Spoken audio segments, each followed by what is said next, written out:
we'll be moving into like the new house just in time. Just like throw all of his toys in the basement and just tell him like, okay, dude, just run. Just go after it. That's Wow. right. How old is he? So 13 months. He was born August 25th of last year, so he's just about a year old. I So can't believe it's been that long. I feel like you just had him. yeah, yeah. That is No, it flies. crazy.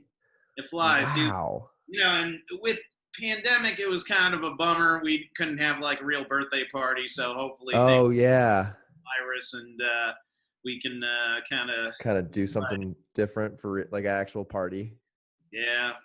How about you, man? How's Chicago treating you? Chicago's great, man. It was funny. We went to Punta Cana for a wedding in February-ish. Yeah, February, end of February, and it was fun. But then ended up getting really sick the day we left, and we're pretty sure we don't know, but we had all of the symptoms of COVID, Oh, geez. like coming home, and then super sick. So like I got sick, and it was weird because that was like the first week of March.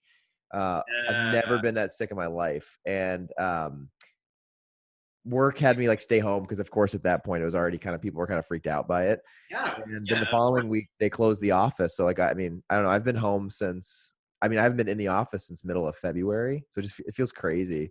But like everything's good. RX, it's been fun, man. I joined in 2017 and we just acquired Kellogg. So it was kind of going through that whole thing of like that initial transition of just like some of that change. Sure. And then now we have, when I joined, I was number like 55, and then now we have over 200. It's just, it's a totally different place now, but it's great. It's just now we're kind of in this different life stage of the company now that we have to like report earnings and do all these things for Kellogg. It's a little bit different. To 200 purchased by like a great big conglomerate. So, right. Yeah, man, So like just a little different, but it's been so fun. Honestly, it's crazy. I feel like I've learned. You always feel this way when you like switch companies, but sure. I feel like I've learned so much from working here, just because it was like when I came, it was like nothing was built. We were building everything from scratch type of stuff. Sure. So it's just been fun. It's been fun, and then we bought a house almost 2 years ago now. So we have a house here. We're at like Oak Brook or like in the Berks? Actually really close to that. We're in Elmhurst, which is like okay. Oak Brook's like the mall we go to. It's like 10 minutes from here, so we're just north of Oak Brook. I'm trying to think. I got some in-laws that my brother-in-law, my wife's brother, his in-laws, they live in it's escaping my mind, like some suburb that starts with W. It could be like Wilmette or Winnetka or trying to think what else. W. Anyway, it's escaping me. No, that's like, cool. The burbs out there are really nice. It's like super expensive. So expensive. But I remember when we came here, like my wife's from here, and sure, we started looking at houses when we moved up here, and I was like, how much are these houses? Like in Indiana, this would be. I would never buy a house this expensive in Indiana, and we have a ranch. Right. It's just, and then on top of it, property taxes are just insane. They're just so much. We don't live in it's not as bad where we are, but like my in-laws live closer to the city in a nice area, and they spend like $25,000 a year on property taxes. Yeah. Which is crazy. You know what I mean? It's just totally different thing. So I don't know. It's been fun living here though. It's so different. Like it's a lot going on, a ton to do. I've enjoyed, especially working in the city and like public transportation to the city. Just like, I don't know, you're just involved with so many different types of people. You know what I mean? Like, nothing wrong with Indiana, but like I would be in my car, I drive to work, I get out, walk into the office. And then now you have to interact with everybody, like whether it's the train or like walking downtown. I enjoy that. I like meeting people, and maybe that's why I'm doing this probably, but.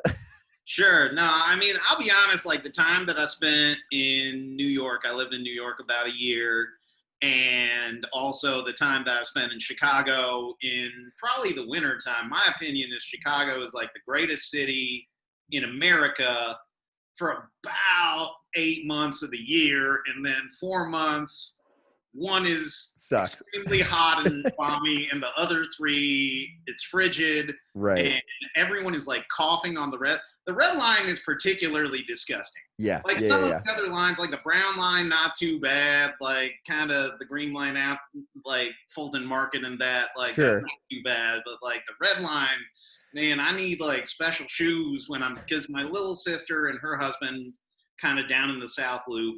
Okay. And my wife's little brother and his wife, they're up in Wrigleyville. So I just Okay. have like, the Metro card. I just take the red line, or And at just least we cruise. did before the baby. Yeah. Right. We Yeah. just Maybe take it's a little the red different line up now. and down. Maybe you don't want to bring the baby on there.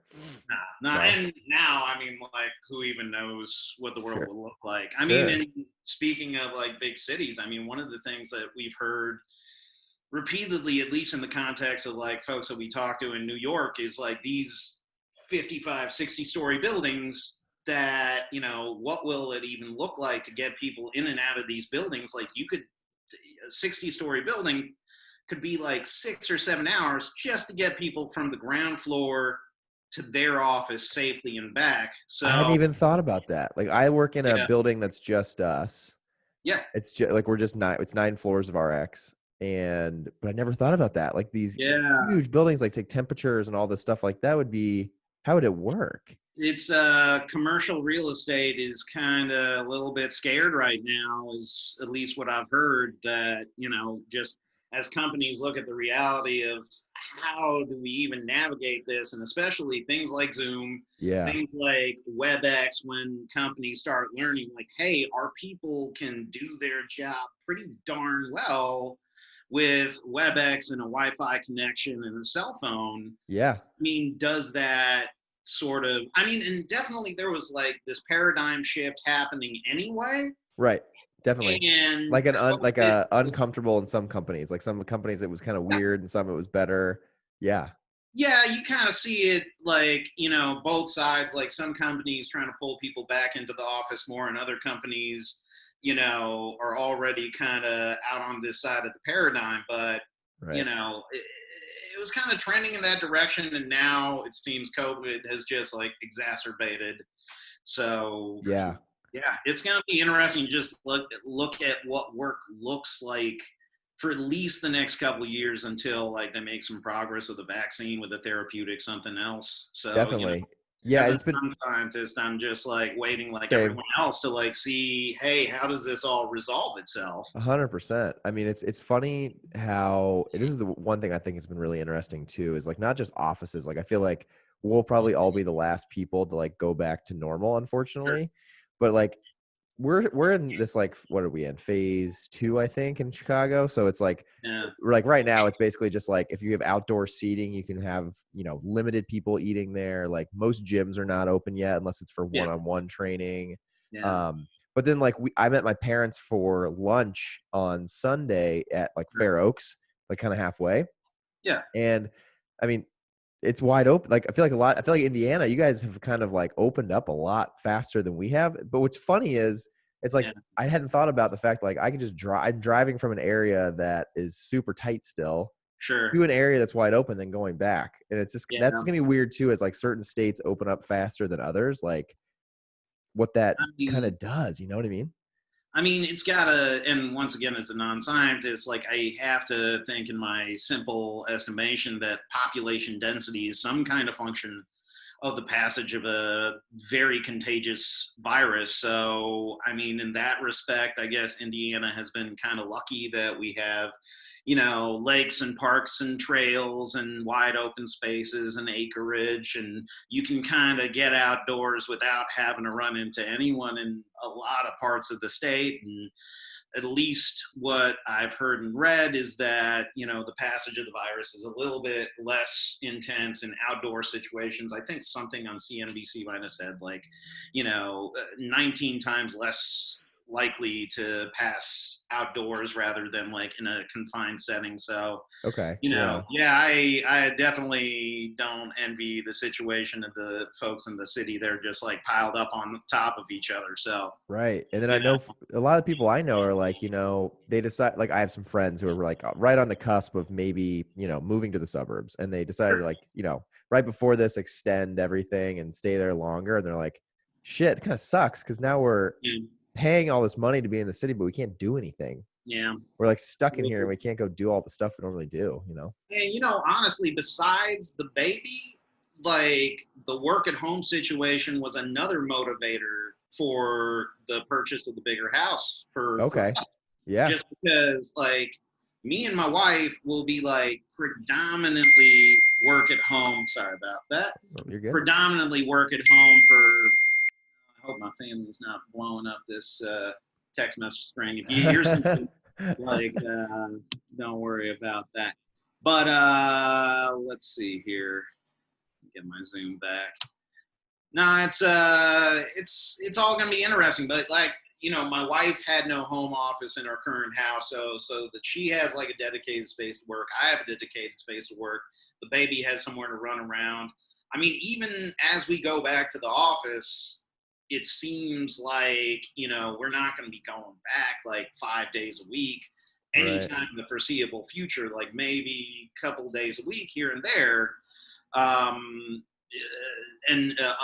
Just to clarify, my wife is over at Eli Lilly, and I'm at Anthem, as you know. So yeah, awesome. Two of the big firms in Indiana. I don't really know what Cummins is doing. I haven't talked to anyone over there, and it'll be interesting to see if this changes. Because I remember one of the big problems with the retention at Cummins was like folks didn't want to be cooped up in Columbus, Indiana, which you know I can't fault them just because, I mean, I kind of came to business in business school in a little bit non-traditional path a little later in life. Yeah. But, you know, for folks that I would talk to that are in their early 20s, probably the number one problem that we had retaining interns was, I've been in small town Indiana my whole life. I don't really want to go back to small town and to spend the next 10 years. And, you know, I can never fault like a young person for saying that. Like, when I was 21, I didn't even have like a job lined up. We just like packed up the Honda Civic, me and my buddies, and it was like, okay, I don't know what the plan is, but we're going to Venice Beach and we're gonna figure this shit out. Can I curse that? No, 100%. Yeah, let it rip. All right. Let it rip. You're the second person in a row that's asked that. I should preface my guess that you're good. You're good to go. No, that's cool. Funny. But so you know, it's I can't fault anyone for that, but I do kind of wonder if, in a positive sense, if there is more work from home, will that be a positive thing for companies that might be based in like a smaller town like that? Right. That if the talent pool is able to live in Indianapolis or Chicago or something like that, or even like Louisville or Nashville, does that open things up? So, but that's a really good question. I mean, yeah, because it definitely, we at Kellogg, I hear that. I mean, I don't interact with them that often, but we've been talking recently about just that in general. And it's funny because, like, I think, to your point, like a Cummins or a Kellogg, that same thing. Like, a lot of people don't want to move to Battle Creek, Michigan. This could be a good opportunity for a lot of these major corporations that have had hard times retaining people. It's an interesting point. It's going to be interesting to see how everything plays out, man. For sure. Yeah. For sure. What else do you? So I was gonna say. So we just jumped in, which was great. I love that we just jumped in and started talking. But so thanks for coming on. I can bullshit pretty. No, 100%. This is. Well, I thought you'd be fun to have on. Number one, to catch up, but then number two, you and I were always able to chit chat.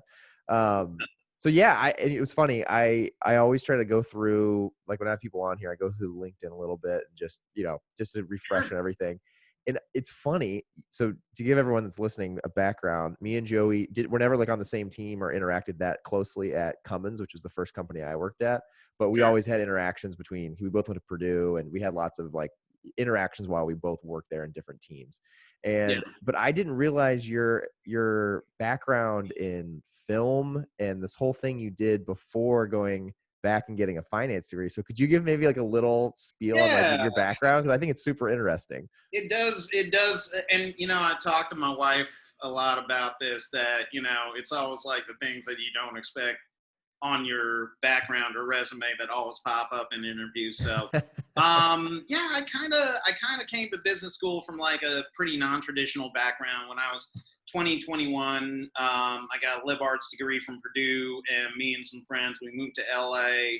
It was about the time of the research or of the explosion in reality television. The Writers Guild was on strike. I think the Producers Guild was on strike.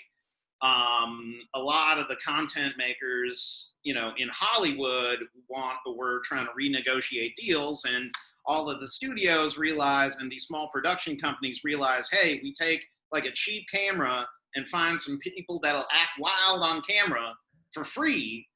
We will get lots of people to watch it and get a lot of advertising dollars at hardly any cost to us. And so, yeah, like the writers and the actors kind of got screwed. And then you had like Survivor and other, like the just explosion of and also there was, like 100 cable channels for the first time ever. It was maybe like 0203 I'm talking about. Okay. So that was kind of my first, actually my first job in LA was as the Universal Studios tour guide. So no way. Sits on the tram and like, over here is the village from Murder, She Wrote, and oh no, it's Jaws. That you have the best voice for that though. Thank you, man. No, it was a lot of fun. It wasn't like a lot of hours or a lot of pay, but it got you like well connected with like other people that were trying to do the same thing as you are. Right. And actually that led to, I worked for a couple production companies in like reality TV. I think like the best show that I got to work on was like Modern Marvels, where they go into like history of bubblegum or history of the Golden Gate Bridge or whatever. Yeah. So that was like a really good crew and a like really good production company. So when you start working for them, like what did you do? Like what was your actual job? Oh shoot, like it's production assistant. The guy that kind of gets coffee and like. Actually, it's funny. This is another point on like digital transformation. Like nowadays, I mean, look at this. We're doing like a Zoom call. Right. If you want to upload a video, you click a button, it goes up to the cloud. I mean, then you were running like, these Betamax tapes in your car from like Warner Brothers to a sound editing studio to somebody else. So like you drive tapes all around LA, which also kind of helps whenever I visit LA right now. Is like I still remember where all the streets are and can usually navigate that pretty well with the compass. That's awesome. Yeah, it's not bad. It's not bad. Me and a couple friends tried to get our own production company off the ground with like I saw that limited success. And actually, this is something that I used to kind of shy away from it more. But when I was in the MBA program more recently, just finished the Kelly MBA like a week before or a few days before the baby was born was my final exam. Congratulations. That's awesome. Thank you, brother. Good timing too. Oh my God. I would not want to try both at the same time. That would be some kind of hell. But one of the cool experiences we had in the MBA program was this gentleman, Chris Baggett, who is the founder of Cluster Truck and some other ventures in Indianapolis, came to speak to us. And he said, if you do have entrepreneurial ventures, if you do try to strike out on your own, most of them don't work, and don't ever shy away from it, because there's no employer is going to like ding you because you try to start your own business. So, yeah, love that. For whatever, like 2 cents, my 2 cents for the audience of SimpliFinance, passed along from Chris Baggett of Cluster Truck. Don't ever shy away from your entrepreneurial adventures. Awesome. Love that. Somebody will want to hear about it. Yeah. And we had one successful project that it was like a finalist in a contest hosted by FX Networks, the producers of It's Always Sunny. And I think we were like kind of in the top 10 and just didn't get picked up. But so it was good. It was a good experience though. And then from there, I took like kind of a different turn where I split my time between like bartending during the days and then doing stand up at night. And I Oh, did you did that stand up? for about 3 years. I did Yeah, not know that. I was a doorman at the Hollywood Improv, Nice. and there were a couple shows at the Comedy Store on Sunset Strip that I do on a pretty regular basis. Eliza Schlesinger, who's like blowing up Yeah. on Netflix, like she used to be the host of this Tuesday night show that I would do at the Comedy Store in the Belly Room, and I'm trying to think if there's Wait, that is hilarious because I am yeah. so into comedy now, and that's why. So you were there back when, like, what years were you doing comedy? So like I want to say '05 to '08, Okay. maybe. Yeah, yeah, Yeah. yeah.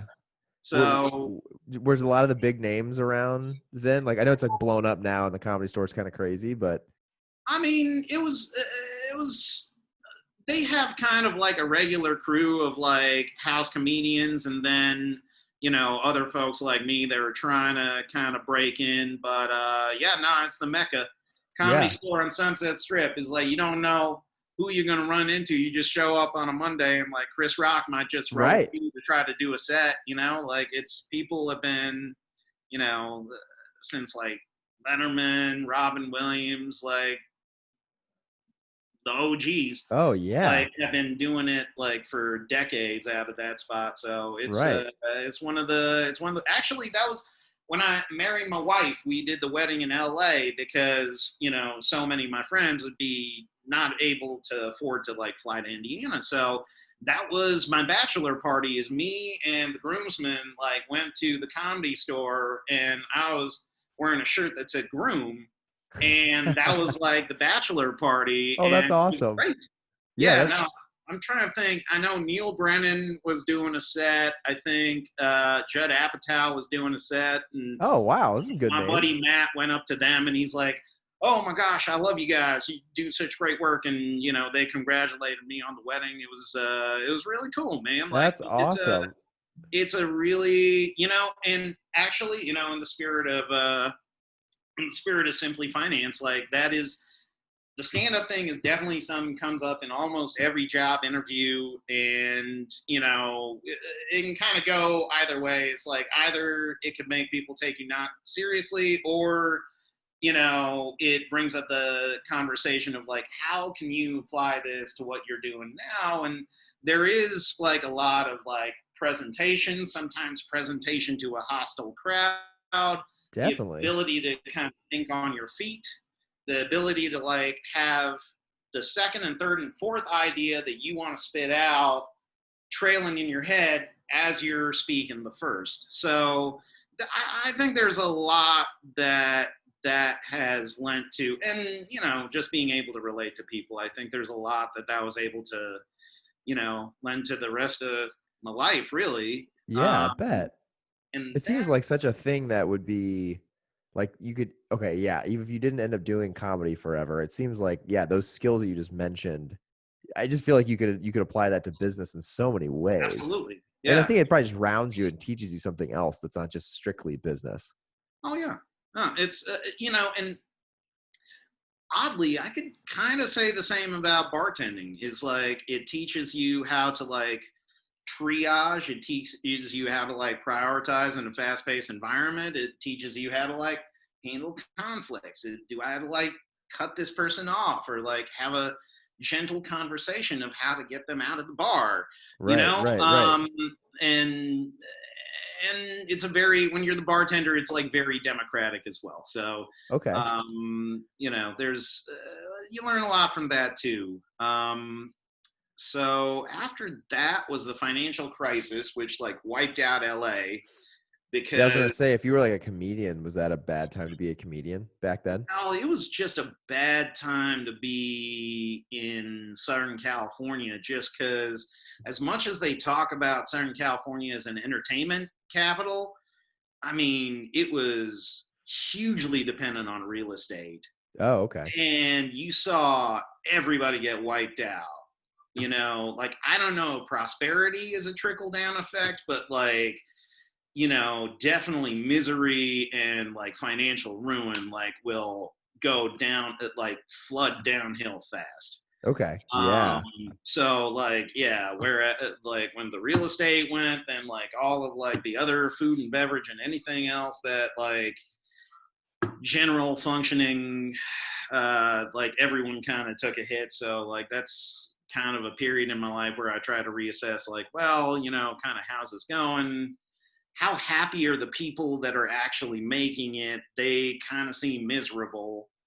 Oh, Um, you know, how did you go about that? Like, were you talking to a lot of them or meeting them, or how did oh, you oh yeah, diagnose like that I part? mean, because you work the same rooms, you work the same shows, you talk to a lot of them, and even when the people that you think are being successful are still seem kind of miserable, that kind of makes you say like, well, is this something that I really want to like gut out for another 10 years? And Right.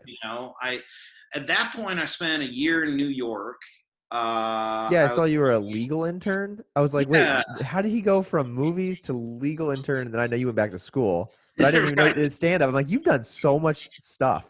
It's been an adventure, man. Like Love it. and at the end of the day now I'm dead. So it's it all came back to that. But yeah, so I spent about a year in Long Island.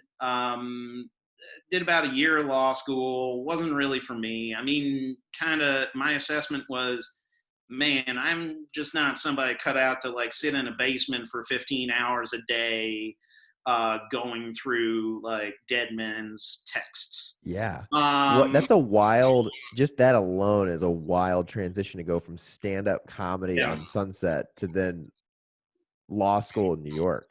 yeah, it is. And a lot of it was like, man, the weather is terrible. Everyone is mean. Everything smells like urine. There's garbage bags everywhere. What did I do? I had sunshine, palm trees, beautiful beaches, beautiful women, like everything. And here I am in New York, and Yeah. I'm not really enjoying this very much, which kind of found me back at working for the judge was awesome. I will say that, but all in all, wasn't for me, and I found myself like back at Purdue, and kind of the rest is history from there. Like, got hooked up with you guys and this cohort from Purdue. That Yeah. we're all over the place.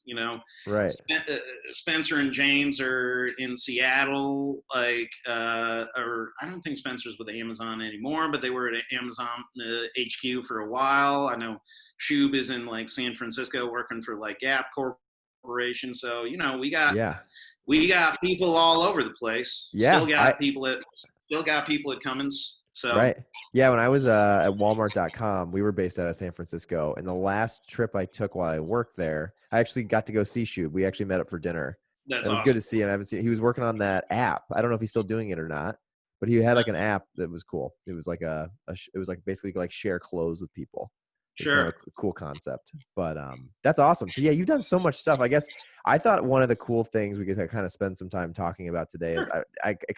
it came to me that you've done so many things, and a lot of the people that listen to this are either A, getting into investing or want to learn more about investing, or B, I think people just have a general just want to learn more about finance, whether that's investing or personal finance. So Sure. like I'd be curious to know, like, you did so many things. How did you end up wanting to go into finance, or what made you pick finance?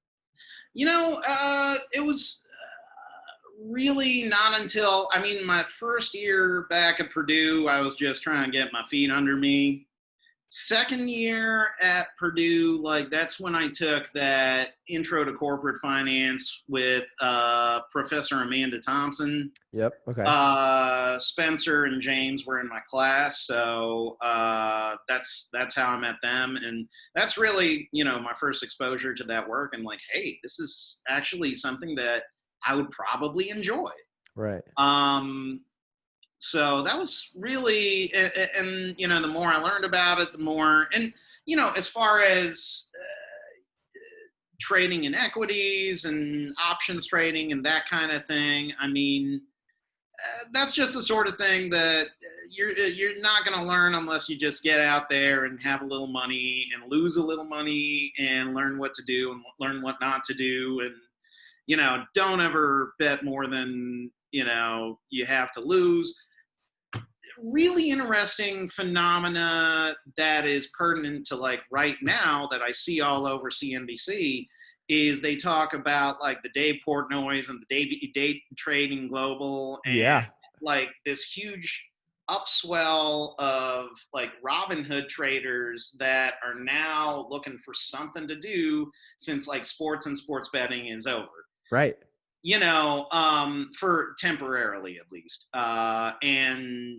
Whether they are like distorting the markets, and like the fact of the matter is, and credible sources have said that really like the day traders and like the Robinhood traders only account for, a very small percentage of the market, like maybe like only 1% or so. So it gets a lot more coverage than I think is really warranted. But I think it's great. I think everyone should like learn a little bit about it, make smart decisions. I mean, probably the smartest thing to do historically is like the Jack Bogle, Warren Buffett thing that they said like, hey, avoid debt. To be like a stock picker is like, a 40, 50 hour a week kind of commitment. So if you got like an actual job, like just don't worry about that because 4 out of 5 hedge funds are going to lose to the index. So just, avoid debt. And if you can, put away a little money every month to like an index fund, equity fund, something that tracks like the S&P, set it and forget it and, go live your life, man. Because, that's usually like the smart thing to do. And even that's like an aggressive stance, to just go with like 100% to equity. So I mean, one of the interesting things that happened in March when the market took like a big hit was that the bond funds were kind of the beneficiaries just because fixed income was being propped up by the Federal Reserve. They were talking about buying ETFs, buying junk, buying like corporate bonds out of the secondary market. Like there's a lot of like unlimited support from the Fed right now. So one of the things that happened was like you saw like a little rotating that like the bond funds went up and folks could use some of the money cashing out like the increase in the bond funds to like reallocate those gains back to like whatever they had invested with equities. So there's like the last few months has been like super interesting, even from like an academic standpoint of like, wow, like this is very different than the last economic crisis that we have. Like, as you've seen, like the market is almost like pulled back all the way, kind of, like they said in Rounders, like after the 10 grand to the professor, I'm right back where I started with like, 3 stacks of high society. Right. So it's a really interesting time. One of the things that happened, and so one of the things that I've been in this job about a year. I work for their corporate treasury. I kind of support the capital management, which has a focus on our debt issuances. Okay. So basically the debt that our company has outstanding, that's my primary focus, and like interest rates are my primary focus, and our interest expense forecast, liquidity, are we going to have like cash on hand, etc.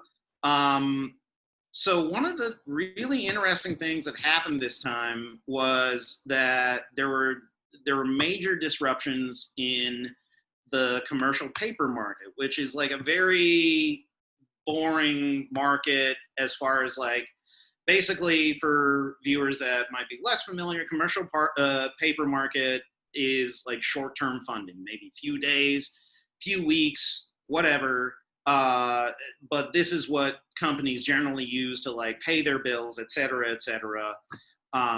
When there are disruptions in the commercial paper market, there starts to be conversations of like, how much cash does our company burn every day, and how long can we go based on like the cash we just have on hand?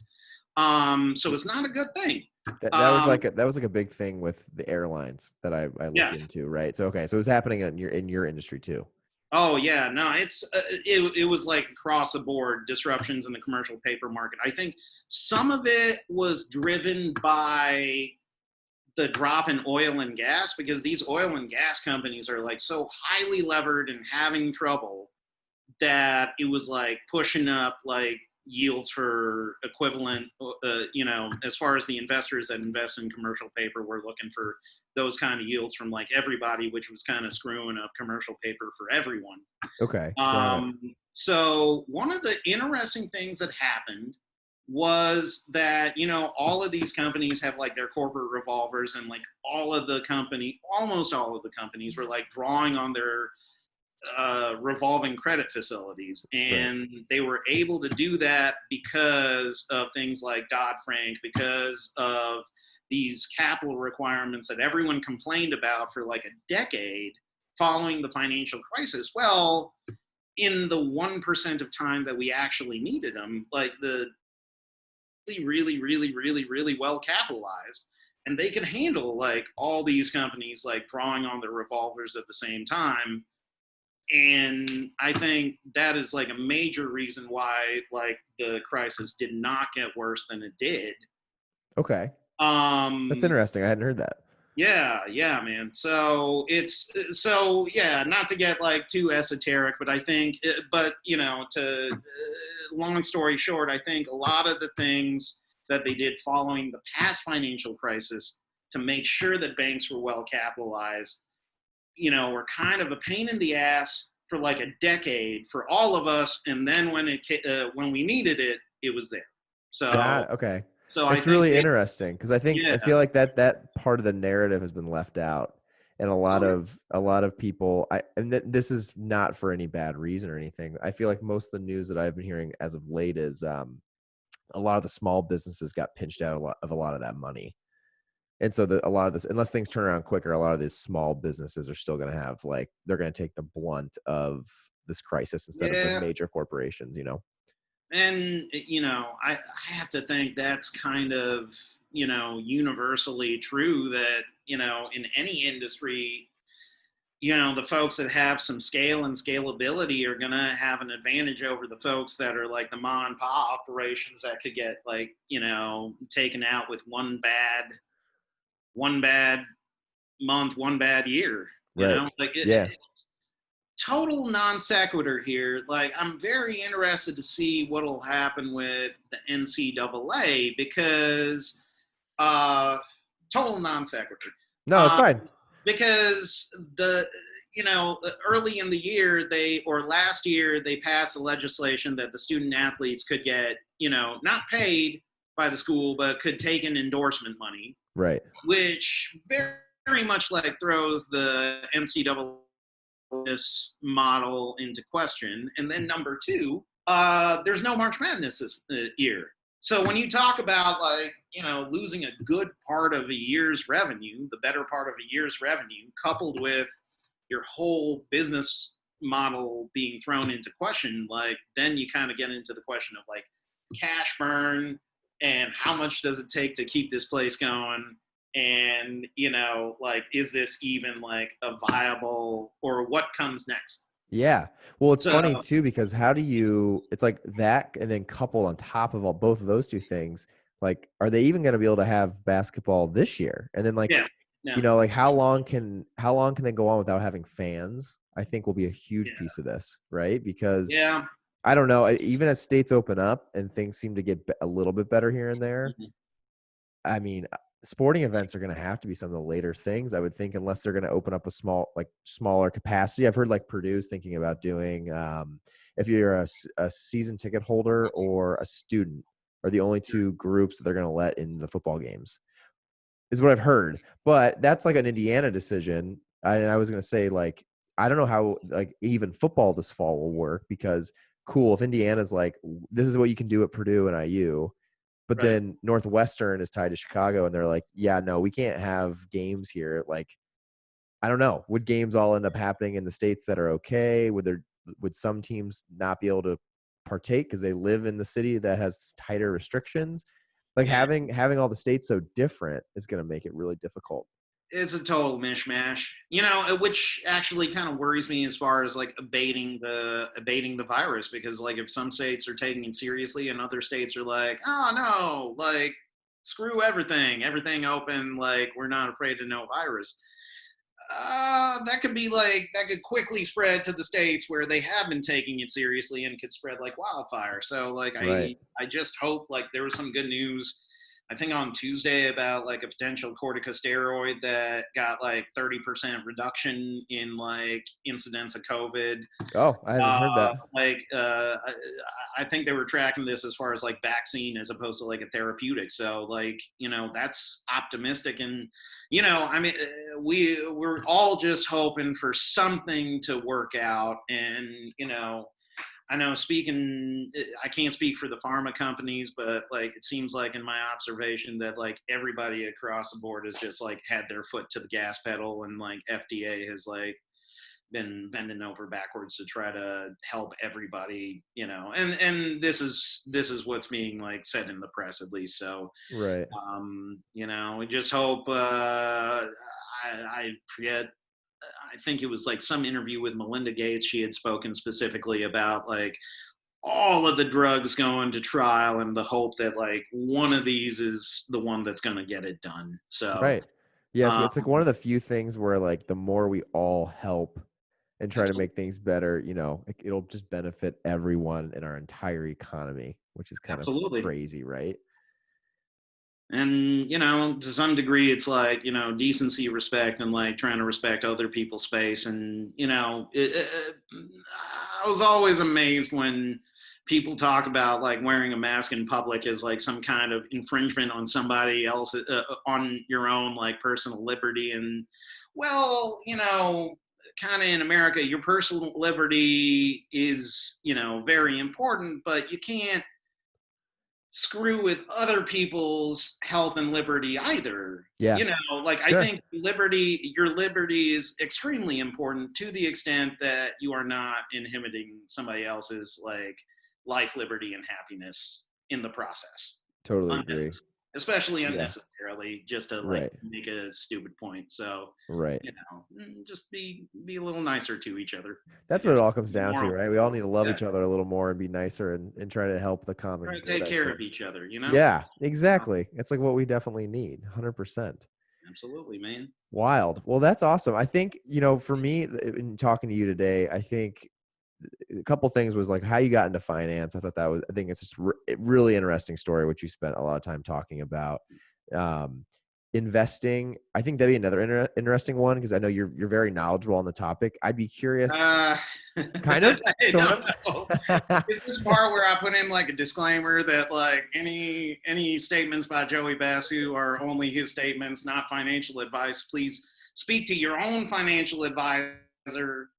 Do not take anything that I say too seriously without taking into account your own retirement needs and goals and age and how many kids you got. Got to put food on the table for the kids. That Yeah. this is your stand-up comedy coming out. That was a good impromptu Keep all deliverance. of that in mind. I always like to say I'm no hedge fund manager. This is just my perspective. Yeah, You know what I mean? yeah, man. Like I will say one thing. Like if you, there's a lot of like good and bad uh, coverage as far as like the Robinhood app and a lot of these things that are democratizing finance for kind of the little guy, for the mom and pop. And you know, I think that's a good thing. I think as much as like I mean, don't go nuts. And it's like anything else that, you know, try to educate yourself before you get into something. But you know, especially, you know, options trading is something that like I am completely a novice at and just starting to learn about. And it's been, you know, it's been a wonderful tool to like familiarize myself with some of the basics of options trading, you know, with very low risk, just to see kind of, you know, what makes sense as far as like, you know, expiration dates, as far as like strikes.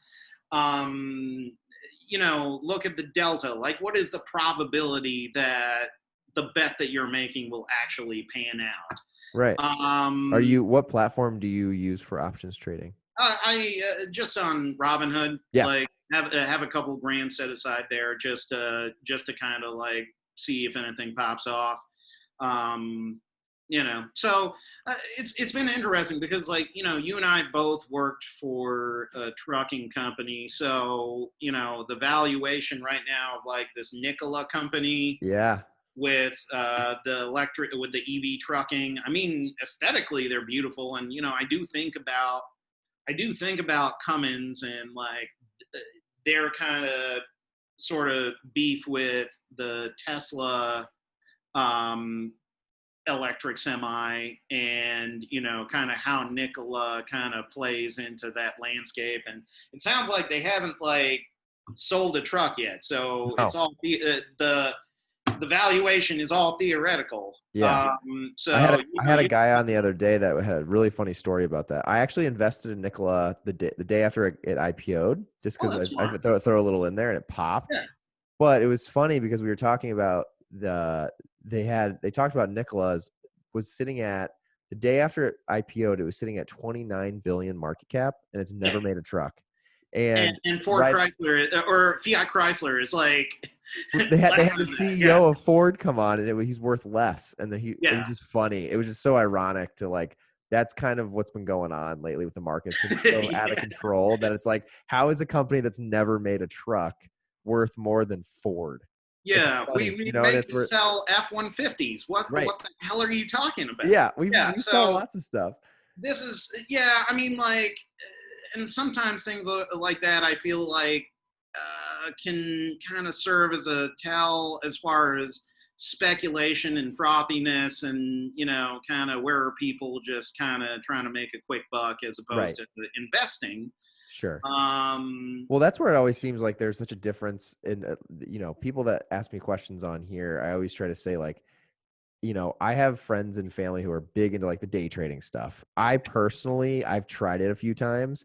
I just don't have the time. To your point, it's like a 40 or 50-hour thing. If you really want to work, if you have that much time, then you can probably learn to maybe navigate some of it. For me, I have like, I have a thing I share on here as a link, and it's, I have like 50 companies now that I'm like, I would say bullish on over the long term. And when I say long term, I'm thinking like 5-10 years that I think they're for sure going to show lots of growth or growth with dividends. And I use Robinhood, and I unlocked, I don't know if you've seen this, their partial shares component they have on Robinhood now. Yeah. So sure. I just like, I mean, it's like every paycheck, I just take a set amount, put it into Robinhood, and I'm just always pumping a little bit more every, 2 weeks. That's kind of my strategy now, especially out of this, is like, just keep pumping it in, keeping an eye on things, Sure. and structure it that way. And a lot of people that are new, I always say, getting involved with the companies that you're actually interested in and following the news, because the key is going to be either A, you want to set things and forget it, or two, if you want to invest in shorter term things where you hope to make a buck, you need to be paying attention to the news and kind of tied into it all the time. Nah, I mean, like, I haven't done like a lot of options trading, and really the ones that I do are generally a short position, because like if I think that something's going up, I'll probably just like invest in the company in some kind of, like, as you said, like a 5, 7, 10-year exit window, if at all. Like, I might just want to stay in it. Like, actually, that was one of the best things I ever did. I took my graduation money when I graduated from Cranor with you, like back in 2013. And I took that graduation money and I put it into Tesla shares, which were like $50 a share at the time. Nice. And that was like one of the best things I ever did. Like, probably the best investments that I've had. I mean, I think it's just kind of a bell curve. You have some that are home runs, you have some that are complete flops, and then most of them are in the 80% bell in the middle, like any regular ass dude. Yeah. But I think the ones that have like done the best tend to focus on digitization, things like, and especially the ones that I get the most interested in are things that fintech and things that make commerce easier digitally. So Square, DocuSign, those sort of investments have definitely done the best. Okay. Yeah. Um, yeah. Yeah. So So, just so that I was gonna say that was gonna be my next question. So for you, is like the main area you're focused on today and going forward through coming out of COVID, is it really like sure. fintech and a lot of the technology sector? Is that kind of like where you're really bullish on? I I mean, it seems.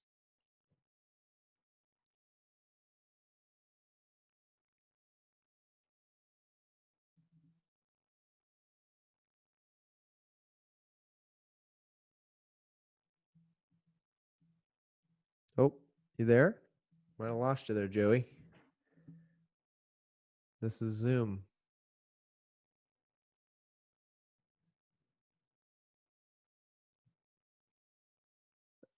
Uh-oh. We've lost Joey.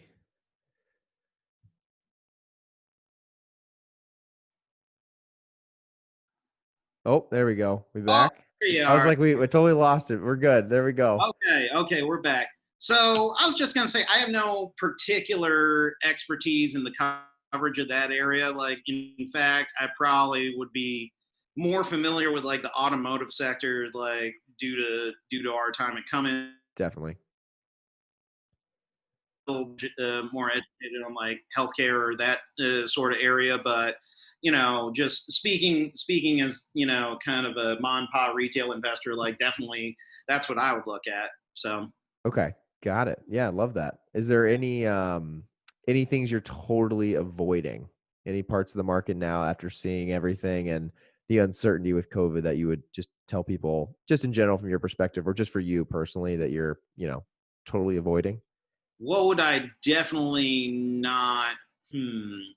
That's a very good question. I don't know, man. Like kind of the majority. I would say like the majority of like like any other family, we deal in like 401k and whatever stock purchase plans are like through work and that kind of thing. So I guess like if there's something I wouldn't invest in, like it probably wouldn't even occur to me to remember it, just because Okay. Yeah, that's fair. it would have. I mean, I wouldn't invest in Hertz right now. Hertz has been like Yeah. popping off. Like we're gonna do a 500 million stock issue of a stock that'll be worthless in a week. Like Yeah, I don't, that I sounds was gonna like a say, do horrible you know idea. much about that? I don't fully, I haven't spent the time to like research it. I very high level know what's going on. I've been so confused at how Yeah. they're letting all this take place. I mean, the bondholders love it because the bondholders will be the first ones paid by any with any assets that they're trying to liquidate.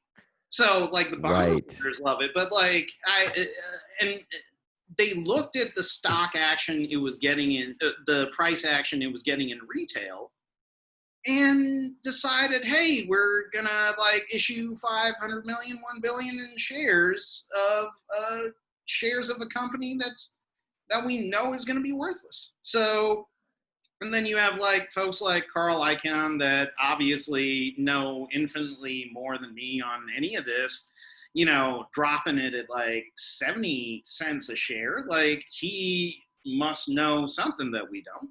Yeah. Right. You think, So, yeah. so yes, what would I not invest in? Hertz Hurts. There right we now. go. Good There, answer. there you go. That's the one I'd say. Like, as far as like watching the options, like that might be like probably a better than not short. Got Right. it. Yeah, no, love it. I think the I have like two more questions for you, and I know Yeah. we've Yeah. been Yeah. Yeah. recording for an hour already, so I want to be cognizant of your time. No, Um, that's good. you've done so many different things in your career, which I think is so interesting, and it's definitely made you such a unique finance individual for someone. And a lot of the people that listen to this that I've Sure. talked to, a lot of them, like I said at the beginning, are newer and just trying to learn more about investing and trying to understand Okay. these topics that seem complex.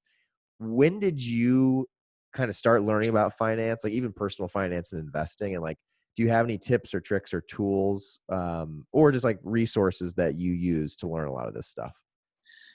You know,